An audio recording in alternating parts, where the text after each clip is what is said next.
Hello viewers. आज का video बहुत ही इंटरेस्टिंग है और बहुत ही इम्पोर्टेंट होने वाला है। आज के इस वीडियो में मैं जिस टॉपिक को डिस्कस करूंगा वो है CSIR net JRF life science के एग्ज़ाम की हम प्रिपरेशन कैसे करें। प्रिपरेशन के लिए हम कौन सी स्ट्रेटजी अपनाएं, किस तरीके से हमें क्वेश्चंस को लेना है, हमें कौन से क्वेश्चंस अटैम्प्ट करने हैं, कितने क्वेश्चन अटैम्प्ट करने हैं। तो हम इसके बारे में एक ऐसी स्टडी करेंगे कि आप अगर 3 से 6 महीने का आपके पास टाइम है तो आप उसमें अपनी स्टडी को किस तरीके से रखते हैं, किस तरीके से आपको क्वेश्चंस को लेना है, तो आप उसको कम्प्लीटली कर सकें और आप CSIR नेट का एग्ज़ाम JRF या नेट के फॉर्म में आप उसको क्वालिफाई कर सकें। तो हम इसको बिना देर करते हुए चलते हैं और समझते हैं अपने JRF की स्ट्रेटजी। तो मैंने JRF 2016 में जून में क्वालिफाई किया था और मैंने ऑलमोस्ट इसी स्ट्रेटजी पे काम किया था। और फिर इसके बाद में मैंने अपने कई स्टूडेंट्स को भी बताया इसी तरीके की स्ट्रेटजीज़ को लेकर, और उन्होंने भी अच्छे मार्क्स स्कोर किए। किसी का नेट हुआ, किसी का JRF हो गया, तो अच्छे स्कोर्स हो गए। अगर आप भी सेम वे में फॉलो करते हैं तो आप भी अपने आप को इम्प्रूवमेंट अपने स्टडीज़ में देखेंगे, और आप जब क्वेश्चन करने बैठेंगे, एग्ज़ाम में होंगे, तो आपको समझ में आएगा कि हाँ, मुझे बहुत फ़ायदा मिल रहा है।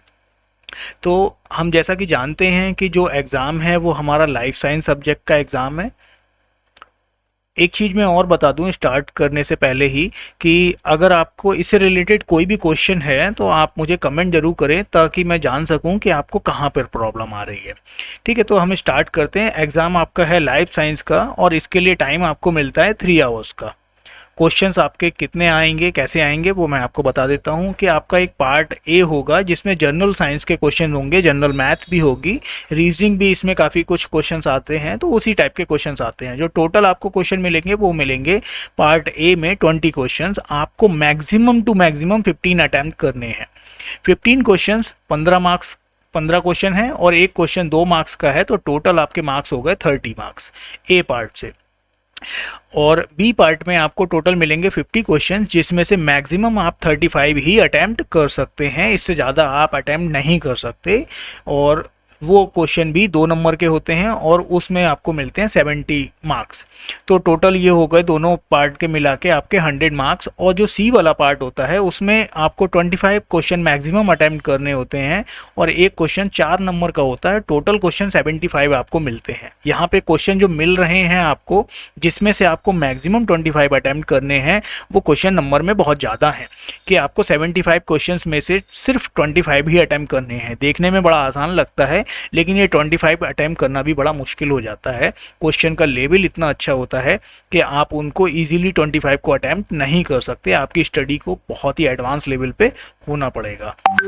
इसमें जो मैक्सिमम मार्क्स आपको मिलते हैं वो मिलते हैं 100 मार्क्स। और आप देखते हैं कि जितना बड़ा पूरा पेपर है, आप सिर्फ सी पार्ट को करके 50% मार्क्स अचीव कर सकते हैं अगर आपके 25 के 25 आपके मैक्सिमम टू मैक्सिमम आपके यहाँ से आंसर सही निकल के आते हैं। मेरा जो एग्ज़ाम क्वालिफाई हुआ था उसमें ये 100 में से मेरे 70 मार्क्स थे, तो मेरा मैक्सिमम पार्ट मुझे यहीं से कवर हो गया था और आसानी से मैंने इस एग्ज़ाम को क्वालिफाई कर लिया था, क्योंकि मेरा सी पार्ट इतना अच्छा चला गया था कि मेरे 70 मार्क्स वो सी पार्ट से ही मुझे मिल गए थे। कुछ क्वेश्चन मेरे गलत भी हो गए थे और कुछ क्वेश्चन ऐसे भी थे जो सही थे, लेकिन मैंने उनको सेलेक्ट नहीं किया, क्योंकि क्वेश्चंस तो मैंने यहाँ पे लगभग 30 के अबव ही कर लिए थे, लेकिन मुझे क्योंकि मैक्सिमम 25 ही उसमें फाइनल आंसर में लिखने थे, फाइनल आंसर में टिक करना था, तो उन्हीं 25 में से कुछ आंसर्स भी गलत हो गए, जिसकी वजह से टोटल मेरे 70 मार्क्स आए। अगर सही उसमें कुछ मिल जाते तो और अच्छा मुझे यहाँ स्कोर मिल जाता। अब हम देखते हैं कि ये है क्या, किस तरीके से हमें 30 मार्क्स का ये अटैम्प्ट करना है। तो क्या हमें पूरा पेपर अटैम्प्ट करना है? नहीं, हमें कोशिश करनी है कि 15 में से हम क्योंकि आप पूरे अटैम्प्ट नहीं कर पाएंगे। अगर आप पूरे अटैम्प्ट करने जाते हैं तो आपको ध्यान रखना होगा 1/4 नेगेटिव मार्किंग है, और नेगेटिव मार्किंग होने की वजह से आप जो पेपर करने जा रहे हैं, आप सारा कुछ पेपर में आप सोचेंगे कि मैं सारे क्वेश्चन अटैम्प्ट कर लूँ, मुझे मार्क्स मिल जाएगा और मैं क्वालिफाई हो जाऊंगा। जिसकी ये स्ट्रेटजी है वो भूल जाए, वो कभी ज़िंदगी में क्वालिफाई नहीं कर पाएगा, क्योंकि आप जितना ज़्यादा इसमें अटैम्प्ट करने की कोशिश करेंगे, पेपर का लेवल इस लेवल का होता है कि आप अगर सही से स्टडी नहीं किए हैं तो आप पहली चीज़ तो अटैम्प्ट कर ही नहीं पाएंगे, और अगर फिर भी आप तुक्का लगा के आ रहे हैं तो आप समझ लीजिए आप कभी क्वालिफाई नहीं कर पाएंगे। तो आप बहुत बहुत ज़्यादा सब कुछ कंप्लीट करने की, सारा पेपर कंप्लीट मतलब फिल करके आप आ रहे हैं, तो आप समझ लीजिए आपका पेपर बिल्कुल बेकार चला गया। आप इस 15 में से मैक्सिमम 10 क्वेश्चन आप अटेम्प्ट करने की कोशिश करें, जो कि अच्छे से करें। आप ध्यान रखिए कि मुझे 10 से ज़्यादा क्वेश्चन मुझे अटेम्प्ट नहीं करने हैं। अगर 10 से ज़्यादा आप करते हैं, आप बहुत अच्छे हैं मैथ, रीजनिंग, साइंसेस में, जो बेसिक साइंसेस है, तो आप इससे ज़्यादा कर सकते हैं। लेकिन अगर आप 100% श्योर हों, मेरा तो यही मानना है, जिस क्वेश्चन में आप बिल्कुल 200% श्योर हों कि हाँ ये मेरा सही ही है, तभी आप उसको अटेम्प्ट करें। अगर आप बिल्कुल श्योर नहीं है तो आप अटेम्प्ट ना करें उस क्वेश्चन को। ए पार्ट को करना जरूरी है क्योंकि ये स्कोरिंग बहुत होता है। आपका जितना भी बचा हुआ, कि अगर सी पार्ट से और बी पार्ट से आपको जो मार्क्स मिलता है और ए पार्ट का जो 30 मार्क्स है, वो आपकी रैंक बना देता है। तो आपकी रैंक ए पार्ट के से हेल्प से आपकी रैंक थोड़ी इंप्रूव होती है। तो ए पार्ट को जरूर आप अटेम्प्ट करें। कुछ लोग सोचते हैं कि ए पार्ट को नहीं करना है, लेकिन आपको करना है। बी पार्ट में आपको मैक्सिमम 35 अटेम्प्ट करने होते हैं, लेकिन आप कोशिश करिए कि 25 से ज़्यादा क्वेश्चन आप अटेम्प्ट मत करिए। 25 से अगर ज़्यादा क्वेश्चन आप अटेम्प्ट करेंगे तो आप देखेंगे कि आपके बहुत सारे नेगेटिव में चले गए हैं। अच्छा, एक चीज़ और होती है कि लोग सोचते हैं कि नहीं नहीं मैं तो सही करके आया हूँ, मैं तो सही करके आया हूँ। तो होता क्या है, वहाँ पर सबको लगता है कि मेरा आंसर सही है। अगर वो नहीं लग रहा होता तो आप सेलेक्ट नहीं कर रहे होते उसको, ऑप्शन को, लेकिन आपको लग रहा है कि मेरा आंसर सही है। लेकिन जब आप फाइनल आंसर की देखते हैं तो आपको समझ में आता है कि नहीं मेरा गलत था। तो आप फिर वो नेगेटिव में आपके जो सही होते हैं वो भी खराब हो जाते हैं, वो भी चले जाते हैं। तो आपको उतने ही क्वेश्चन अटेम्प्ट करने हैं। और ये 25 भी अपने आप में बहुत बड़ा नंबर है। आपको देखने में छोटा लग रहा होगा कि आपने 10 क्वेश्चन कम कर दिए, कि सर 10 क्वेश्चन छोड़ दूंगा तो मेरा तो स्कोर कैसे होगा। नहीं, आपका स्कोर बहुत अच्छा होगा अगर आप 25 सही अटेम्प्ट कर जाते हैं। और आप 20 भी अटेम्प्ट करते हैं। मैंने 22 अटेम्प्ट किए थे जब मैंने अपना एग्जाम क्वालिफाई किया था, और मेरे मैक्सिमम उसमें सही थे। तो कुछ नेगेटिव में चले गए थे, लेकिन मैंने भी 25 पूरे अटैम्प्ट भी नहीं किए थे। मैंने तो 22 ही अटैम्प्ट किए थे। हाँ, ए पार्ट मेरा बहुत अच्छा रहता है, तो ए पार्ट में मैंने 15 के समथिंग ही क्वेश्चन मैंने पूरे अटैम्प्ट कर लिए थे, लेकिन वो मेरे मैक्सिमम उसमें से सही थे। और सी पार्ट में हम देखते हैं, सी पार्ट में आप स्ट्रैटेजी करिए, क्योंकि मेन फोकस आपको सी पार्ट ही रखना है। सी पार्ट को हम मैक्सिमम डिजर्विंग मार्क्स वाला रखते हैं, क्योंकि यहाँ से हमें 50%, जैसे मैंने बताया, 50% स्कोर हम सी पार्ट से ही कर सकते हैं। तो जब आप एक ही पार्ट से 50% स्कोर कर सकते हैं और वहाँ क्वेश्चन भी हमें कम अटैम्प्ट करने हैं और स्ट्रैटेजीज पूरी हमारी उसी के लिए है। बी और सी पार्ट ये दोनों लाइफ साइंस का पार्ट होता है, तो इसमें जो सिलेबस होता है वो सेम ही होता है। बस बी पार्ट में थोड़े से वन लाइनर क्वेश्चन टाइप के होते हैं, और सी पार्ट में थोड़े से ज़्यादा अच्छे लेवल के क्वेश्चंस होते हैं। उसमें हमें बहुत ज़्यादा सही से स्ट्रैटेजीज़ को समझ के चलना होता है, हमारे कॉन्सेप्ट क्लियर होने चाहिए, तब हम उसको कर सकते हैं। हमें एक्यूरेसी ज़्यादा रखनी है। ये टोटल होता है हमारा 200 मार्क्स का, लेकिन अगर आप जितना मैंने बताया उतना आप अटैम्प्ट करेंगे तो 100 मार्क्स ये हो गया। अगर यहाँ 25 कर रहे हैं तो 50 मार्क्स ये हो गया, और ये 10 कर रहे हैं तो 20 मार्क्स ये हो गया। ये आपका हो गया 170 मार्क्स का ऑल ओवर टोटल पेपर।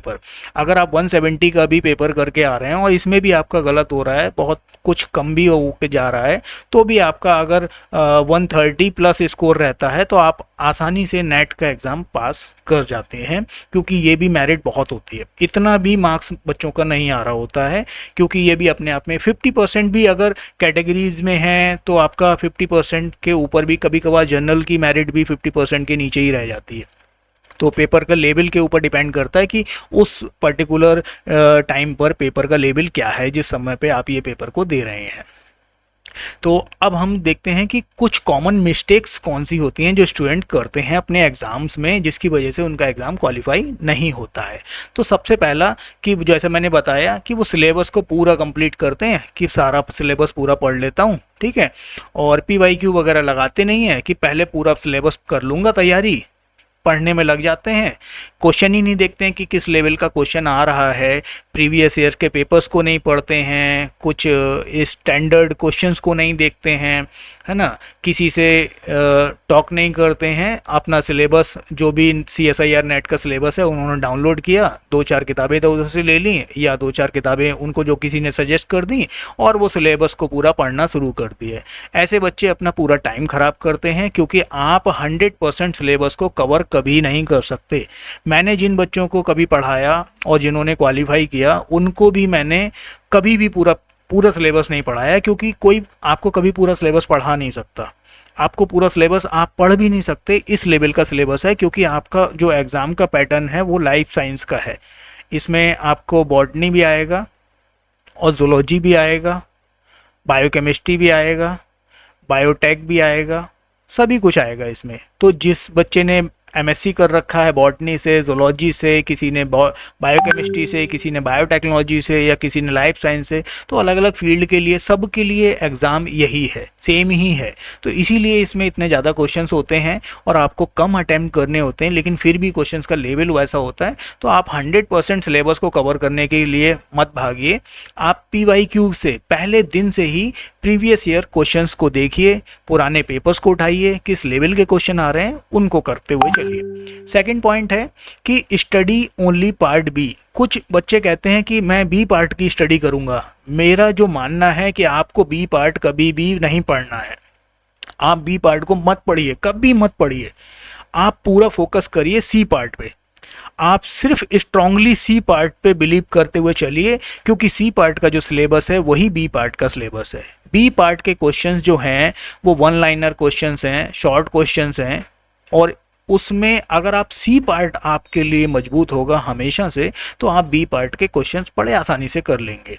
आप जब बड़ी चीज़ को अचीव कर लेंगे तो छोटी चीज़ आपको आसानी से मिल जाएगी। बी पार्ट वही है, सिलेबस का वही पार्ट है जो पार्ट सी का है ना, वही सिलेबस है, सेम टू सेम सिलेबस है। सी पार्ट में क्वेश्चंस का कॉन्सेप्ट बहुत अच्छा है।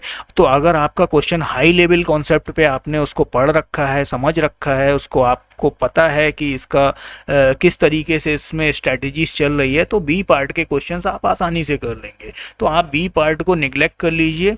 अगर आप मेरी स्ट्रेटेजी से पढ़ रहे हैं तो बी पार्ट को आप कभी कभार देख लीजिए, ऐसा नहीं कि बिल्कुल ही फोकस में नहीं रखना है, लेकिन आपकी स्टडी जो है वो सी पार्ट पे ही फोकस होनी चाहिए।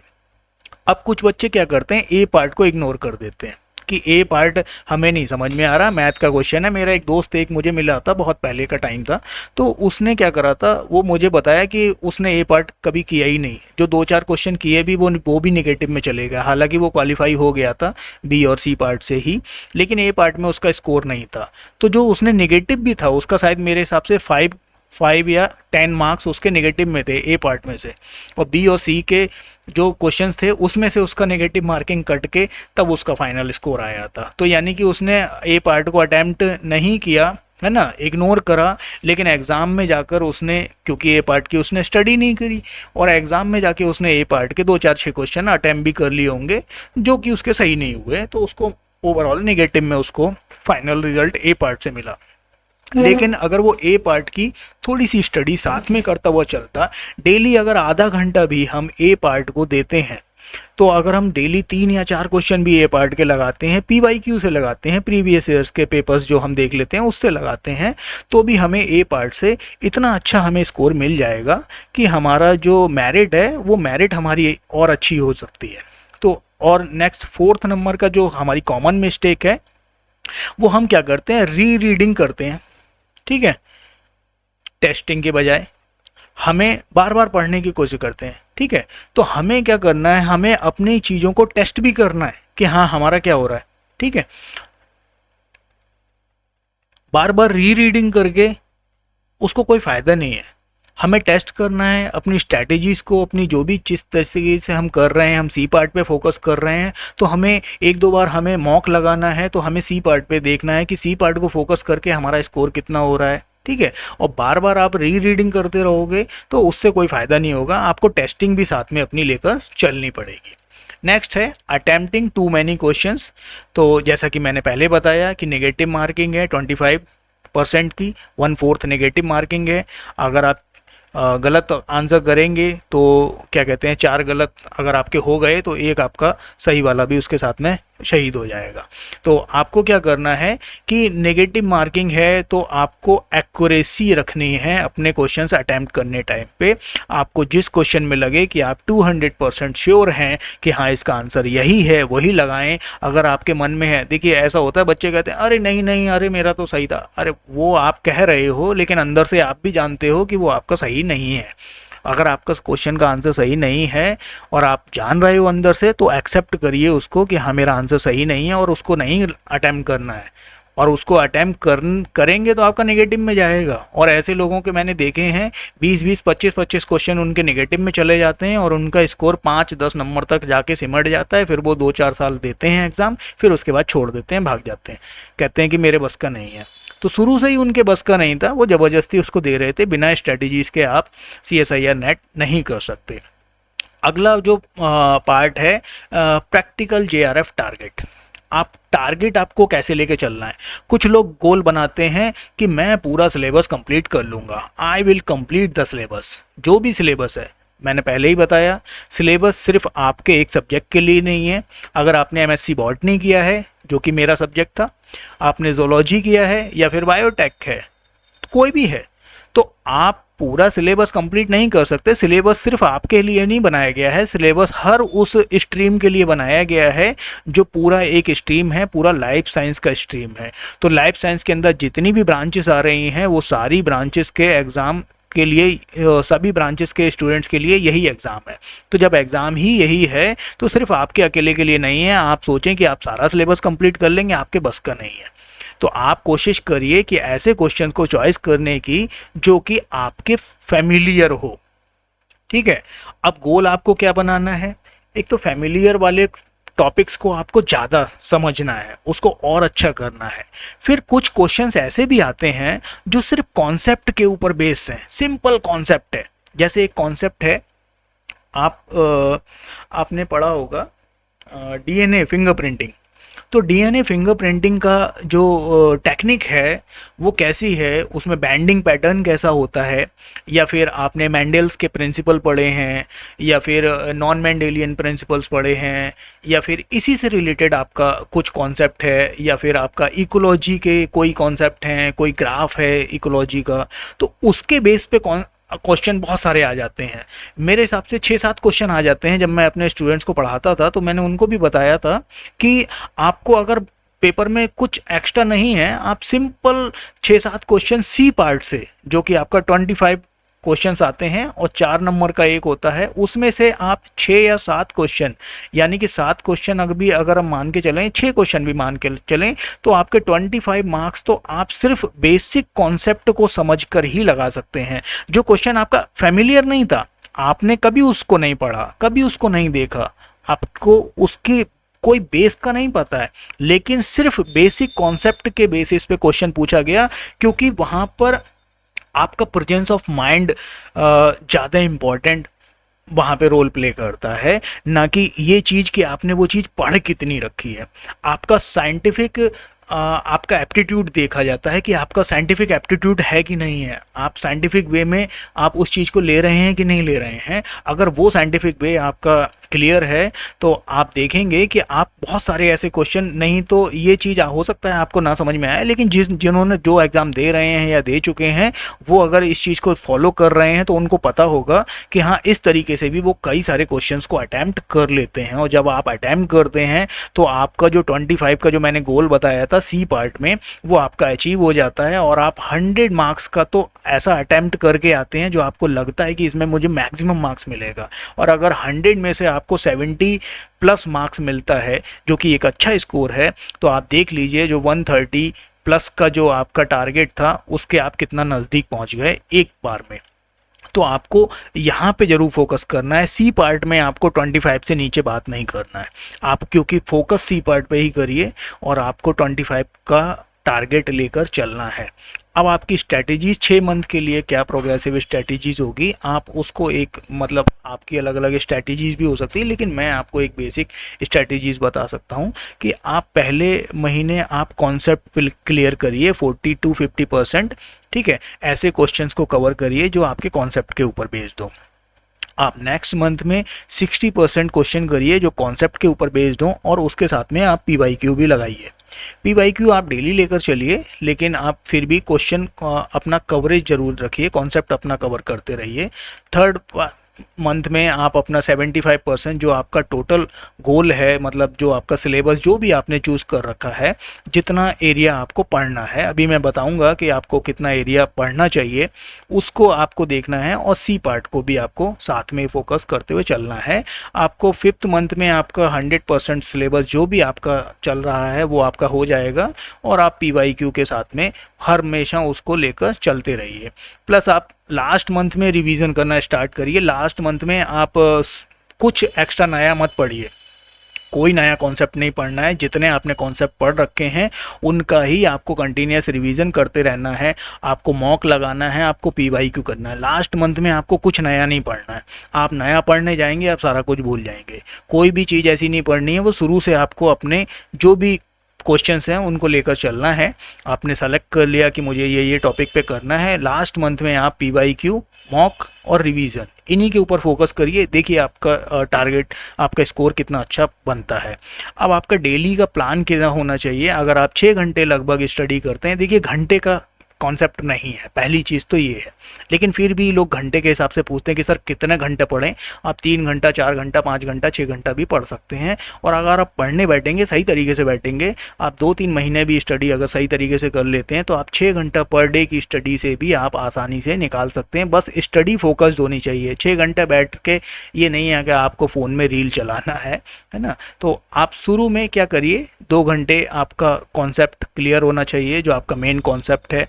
जिस किसी भी क्वेश्चन पे, जिस किसी, सपोज आप फिजियोलॉजी पे काम कर रहे हैं, प्लांट फिजियोलॉजी पे काम कर रहे हैं, तो प्लांट फिजियोलॉजी की जो बुक है जिसमें से आप किसी पर्टिकुलर टॉपिक के लिए देख रहे हैं, तो उस कॉन्सेप्ट को क्लियर कर लीजिए उस बुक में से। ये नहीं है कि आपको पूरा बुक ही पढ़ना है, लेकिन आपका जो भी कॉन्सेप्ट है उस कॉन्सेप्ट के ऊपर फोकस आपको रखना है।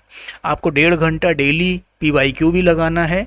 1 घंटा आपको सी पार्ट की दोबारा से प्रैक्टिस करनी है। सी पार्ट में मैंने बताया आपको 25 ही अटैम्प्ट करने। 1 घंटे में आप आसानी से डेली 4, 6, 8 क्वेश्चन आप कंप्लीट कर सकते हैं कि हाँ वो नए क्वेश्चंस क्या हैं या किस वे में आ रहे हैं।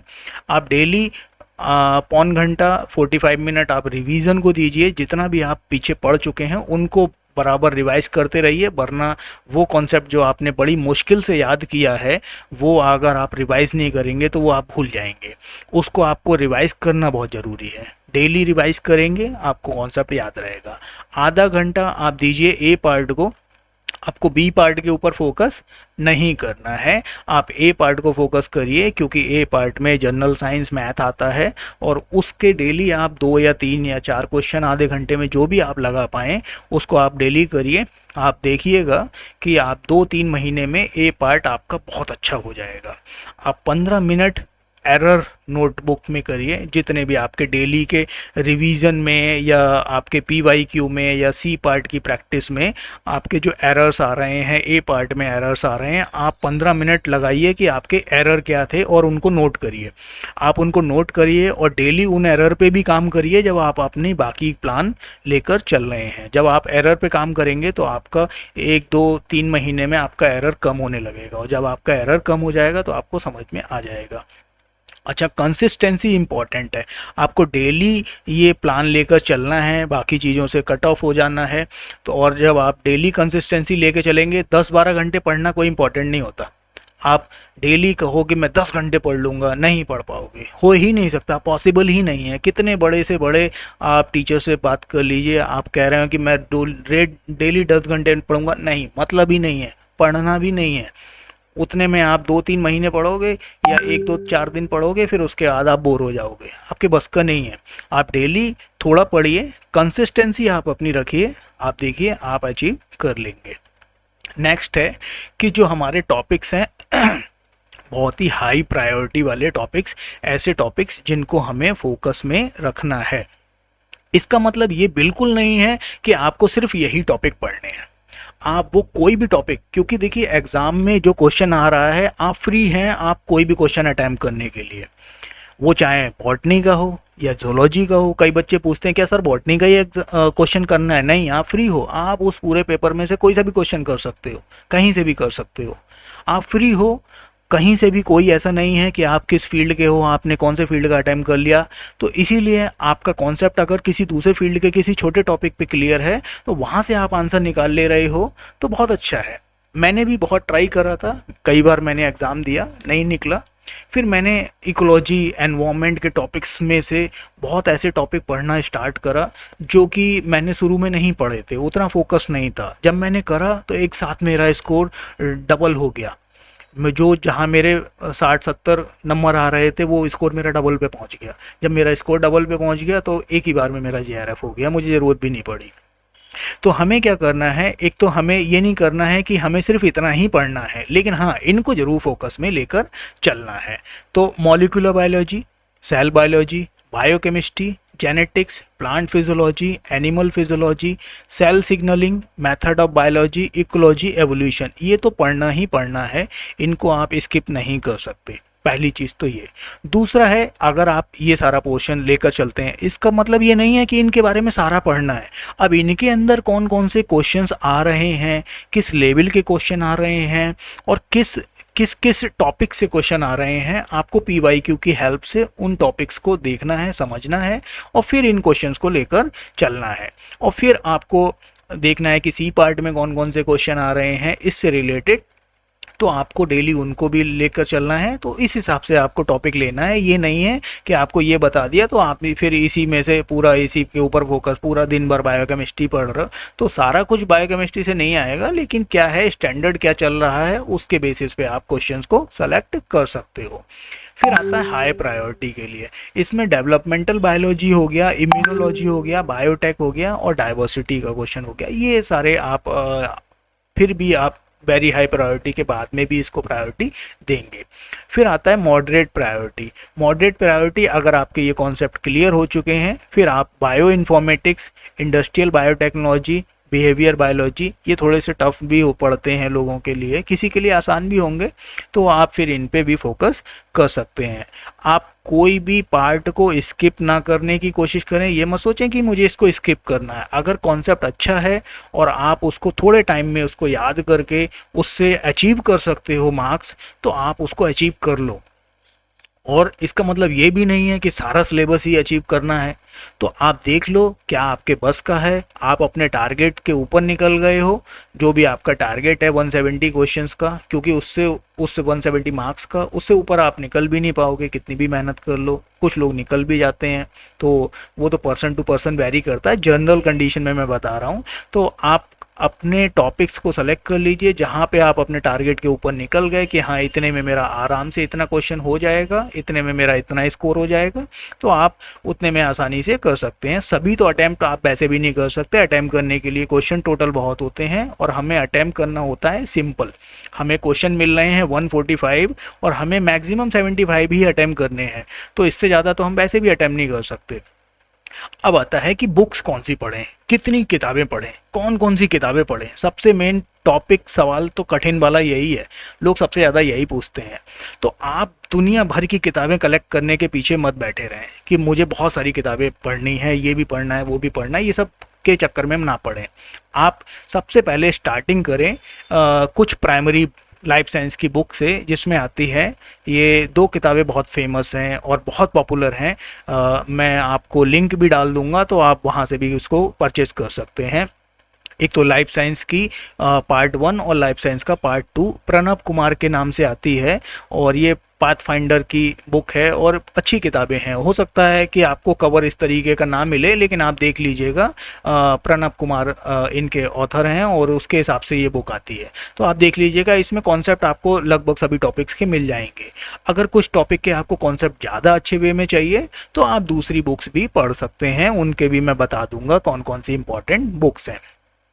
आपको CSIR नेट का क्वेश्चन बैंक PYQ वाला भी लेना पड़ेगा, जिसमें आपको प्रीवियस ईयर के क्वेश्चंस आपको आसानी से मिल जाएंगे। आपको इंटरनेट पे भी PYQ मिल जाएंगे, पुराने पेपर्स मिल जाएंगे, लेकिन उनको कलेक्ट करना, उनको संभालना, उनमें से एक एक क्वेश्चन किस किस यूनिट से आया है, किस किस पार्ट से आया है। सपोज प्लांट फिजियोलॉजी से अगर कोई क्वेश्चन आया हुआ है तो वो पेपर में अलग अलग जगह पे प्लेस है, कोई किसी नंबर पे है, कोई कहीं नंबर पे है, तो आप उनको एक साथ में समझना बड़ा मुश्किल है, ढूंढना पड़ेगा आपको कि क्वेश्चन है कहाँ पर। लेकिन आप PYQ लेंगे, अगर बुक लेंगे, तो उसमें उन्होंने क्या कर रखा है कि क्वेश्चंस को एक साथ में दे रखा है। तो उसका भी मैं लिंक डाल दूंगा, तो आप वहाँ से भी उसको परचेस कर सकते हैं। तो उसमें क्या है कि जैसे कि आपने प्लांट फिजियोलॉजी का सपोज अगर देखा क्वेश्चन, तो सारे क्वेश्चन जितने भी उस पेपर में प्लांट फिजियोलॉजी से रिलेटेड आए हैं वो उन्होंने एक ही जगह पे उनको उठाकर रख दिया है। तो आपको ईजिली प्लांट फिजियोलॉजी कॉन्सेप्ट से या प्लांट फिजियोलॉजी के किसी पर्टिकुलर टॉपिक से आपको क्वेश्चन जो भी आए हैं वो आपको एक ही जगह मिल जाएंगे, आपको फाइंड आउट नहीं करना पड़ेगा, थोड़ी सी आपकी मेहनत बच जाएगी। अब क्या है कि अपना थोड़ा सा शॉर्ट नोट भी बनाना है रिवीजन के लिए।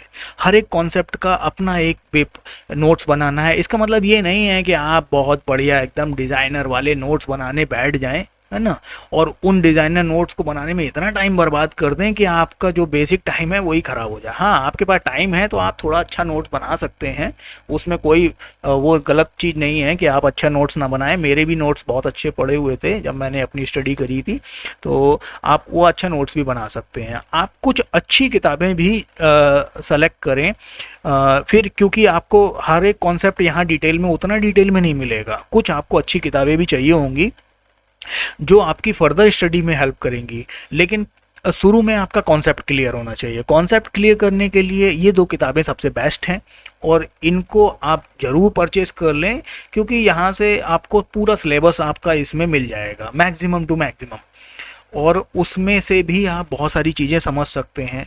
फिर जब आप कॉन्सेप्ट को समझेंगे तब आप उसके बारे में डिटेल में पढ़ने की जब कोशिश करेंगे, अगर क्वेश्चन का लेवल और अलग थोड़ा आता है तब आपको फर्दर स्टैंडर्ड बुक्स की हेल्प पड़ेगी, जो अलग अलग यूनिट के अलग अलग टॉपिक के हिसाब से अलग अलग पेपर के हिसाब से आती है। सपोज प्लांट फिजियोलॉजी की कोई बुक अलग है, इम्यूनोलॉजी की बुक अलग है, तो इस तरीके की बुक्स आपको देखने को मिलेंगी। अब कौन कौन सी बुक हैं, दूसरी और कौन कौन सी बुक हैं, एक बायोकेमिस्ट्री की बुक आती है लेनिंजर, सब जानते हैं, बहुत पॉपुलर बुक है। बायोकेमिस्ट्री इतने ईजी वे में वहाँ पे दे रखी है, आप उसको परचेस कर सकते हैं। आपको ऑनलाइन भी सॉफ्ट कॉपी मिल जाएगी, तो ज़रूरी नहीं है, बहुत सारी बुक्स की ऑनलाइन सॉफ्ट कॉपी मिल जाती है, तो आप परचेस करें या ऑनलाइन आप डाउनलोड करने की कोशिश करें। सेल एंड मॉलिक्यूलर बायोलॉजी की दो बुक्स आती हैं, एल्बर्ट की और कूपर की भी, तो आप सर्च करेंगे आपको मिल जाएगा, है ना। बेंजामिन पियर्स की बुक आती है जेनेटिक्स की, बहुत अच्छी है। एक और गार्डनर एक है, गार्डनर, ठीक है, गार्डनर की एक बुक आती है जेनेटिक्स की, बहुत सिंपल वे में उन्होंने जेनेटिक्स को पूरे कॉन्सेप्ट दे रखे हैं। उसमें आपको क्या करना है, आपको कॉन्सेप्ट पढ़ना है, पूरी किताब नहीं पढ़नी है। आप पूरी किताब पढ़ने बैठ जाओगे बर्बाद हो जाओगे, ठीक है। पूरा किताब नहीं पढ़ना है, हमें अपना टारगेट करना है सी पार्ट के लिए, और जब हमारा सी पार्ट टारगेट हो जाएगा तो हमारा maximum to maximum part cover हो चुका होगा, मैक्सिमम हम अचीव कर चुके होंगे और हमारा सारा कुछ हमारे स्ट्रैटेजीज फॉलो हो जाएगी। एक आती है टेस जिगर की, ZDIGER, टेज एंड जिगर की बुक आती है प्लांट फिजियोलॉजी की, बहुत अच्छी किताब है।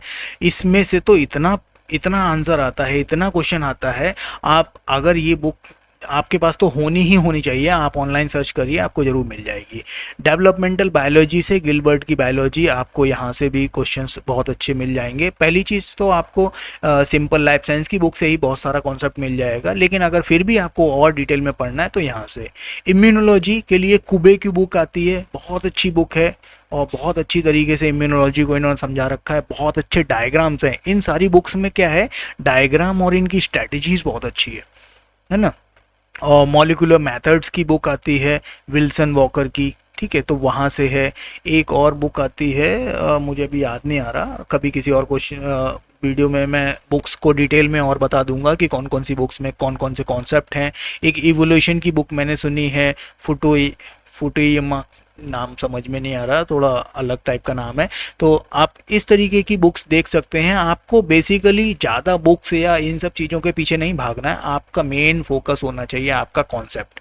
आपका कॉन्सेप्ट क्लियर हो जाए, है ना, आप PYQ लगाइए, सी पार्ट के ऊपर फोकस करिए। अपना जो एरर हो रहा है आपका बार बार क्वेश्चन लगाते में कहाँ गलती कर रहे हैं, आप रिवीजन करिए, आपका 100% आपका आंसर वहाँ से निकल आएगा, आपका स्कोर बहुत अच्छा होगा।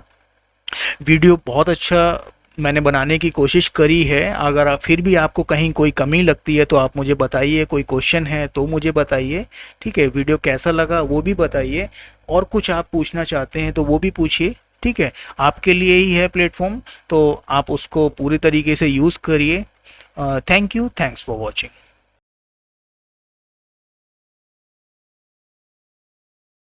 वीडियोस बनाने हैं, फिल्मोरा है ना।